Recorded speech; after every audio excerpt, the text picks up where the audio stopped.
Hello, मैं नरेंद्र सिंह।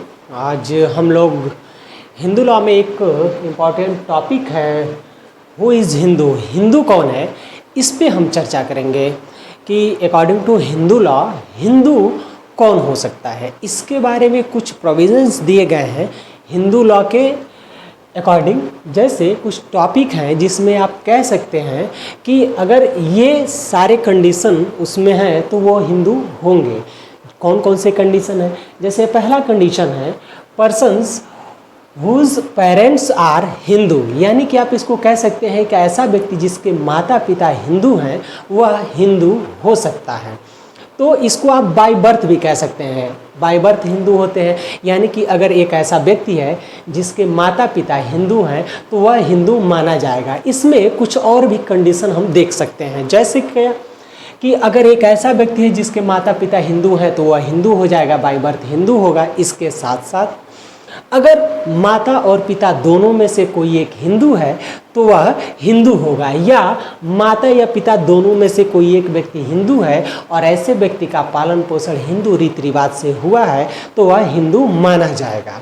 तो पहला पॉइंट इसमें है कि हिंदू कौन है, हु इज़ हिंदू। तो हिंदू लॉ बताता है कि एक ऐसा व्यक्ति जिसके माता पिता हिंदू हैं वह हिंदू माना जाएगा, यानी कि जन्म से बाय बर्थ हिंदू माना जाएगा। जिसमें माता पिता दोनों हिंदू हैं तो वह हिंदू होगा, या इसके साथ साथ माता पिता दोनों में से एक कोई हिंदू है तो ऐसे में जो संतान पैदा होगा वह हिंदू कहा जाएगा। इसके साथ साथ अगर उसका माता पिता दोनों में से कोई एक हिंदू है और उसका पालन पोषण हिंदू रीति रिवाज से हुआ है तो वह हिंदू माना जाएगा।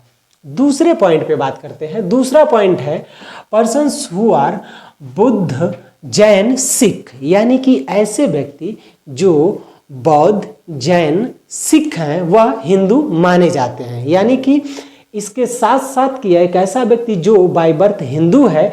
दूसरे पे जो बात करते हैं कि पर्सन एक ऐसा व्यक्ति जो बौद्ध जैन सिख है वो भी हिंदू माने जाते हैं, यानी कि जो बौद्ध जैन और सिख है वो भी हिंदू ही होंगे। तीसरे पॉइंट पे आते हैं those persons who are not Muslim Christian Parsi Jewish, यानी कि एक ऐसा व्यक्ति जो मुस्लिम नहीं है, पारसी नहीं है, यहूदी नहीं है, क्रिश्चियन नहीं है, वो भी हिंदू माना जाएगा। ये 3 पॉइंट आपको बताता है अकॉर्डिंग टू हिंदू लॉ मूल रूप से कि कौन कौन हिंदू होंगे। यानी कि एक ऐसा व्यक्ति जिसके माता पिता हिंदू हैं वह हिंदू होगा, या एक ऐसा व्यक्ति जिसके माता पिता दोनों में से एक हिंदू हैं और उसका पालन पोषण हिंदू रीति रिवाज से हुआ है तो वह हिंदू माना जाएगा। दूसरा पॉइंट पर्सन्स हु आर बौद्ध जैन सिख, यानी कि एक ऐसा व्यक्ति जो बौद्ध जैन सिख है वो भी हिंदू माना जाएगा। तीसरा पॉइंट है those persons who are not Muslim Christian Parsi Jewish, यानी कि एक ऐसा व्यक्ति जो मुस्लिम नहीं है, पारसी नहीं है, यहूदी नहीं है, क्रिश्चियन नहीं है, वो भी हिंदू माना जाएगा। इसके साथ साथ 3 पॉइंट और दिए गए हैं जो आपको बताता है कि और भी कैसे हिंदू होते हैं या हिंदू और कौन कौन लोग कहे जाएंगे। जैसे अगला पॉइंट है बाई कन्वर्जन, यानी कि कन्वर्जन के द्वारा भी हिंदू हो सकते हैं। कन्वर्जन के द्वारा कैसे हिंदू हो सकते हैं? इसमें आप कह सकते हैं कि एक ऐसा व्यक्ति है जो हिंदू धर्म को या मूल रूप से हिंदू धर्म से नहीं है, कुछ समय में उसको इंटरेस्ट आने लगता है या उसको पसंद आने लगता है हिंदू धर्म और वह हिंदू धर्म के तरह आचरण करने लगता है। हिंदू धर्म के जो भी पूजा पाठ और अनुष्ठान के तरीके हैं उसको फॉलो करने लगता है, वैसा एक्ट करने लगता है, आचरण करने लगता है। तो कुछ एक्ट करने के बाद, पूजा पाठ करने के बाद या हिंदू धर्म के सारे रीति रिवाज को फॉलो करने के साथ साथ उसे लगता है कि मुझे हिंदू धर्म पसंद है या मुझे हिंदू धर्म अच्छा लगता है, तो वो कन्वर्जन के द्वारा यानी कि अदर रिलीजन से कन्वर्जन के द्वारा हिंदू धर्म में आ सकता है। तो यानी कि बाय कन्वर्जन अगर एक ऐसा व्यक्ति है जो हिंदू नहीं है वो भी कन्वर्जन के द्वारा हिंदू कहा जाएगा। तो ये बाय कन्वर्जन की बात होती है। नेक्स्ट पॉइंट है बाय रिकन्वर्जन।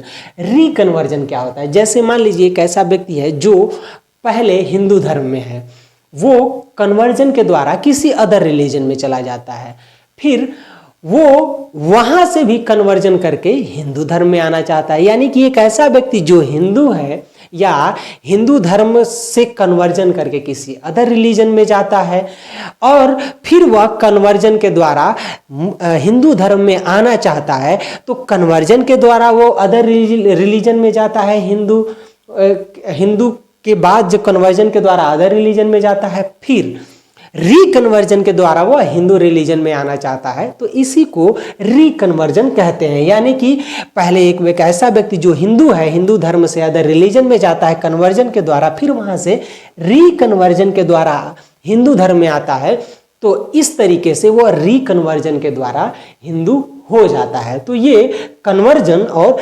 रिकन्वर्जन हो जाता है। फिर इसके साथ साथ एक लास्ट पॉइंट आता है बाय डिक्लेरेशन, यानी कि डिक्लेरेशन उद्घोषणा के द्वारा भी हिंदू माने जाएंगे।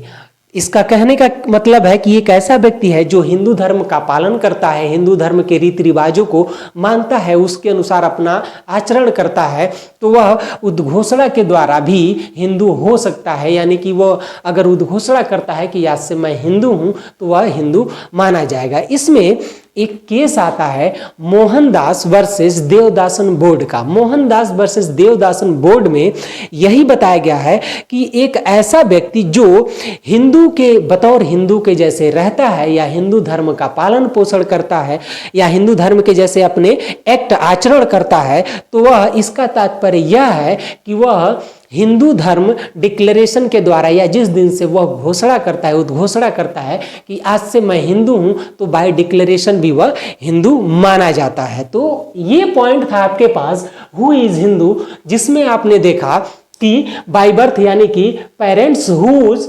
Persons whose parents are Hindus, यानी कि बाय बर्थ।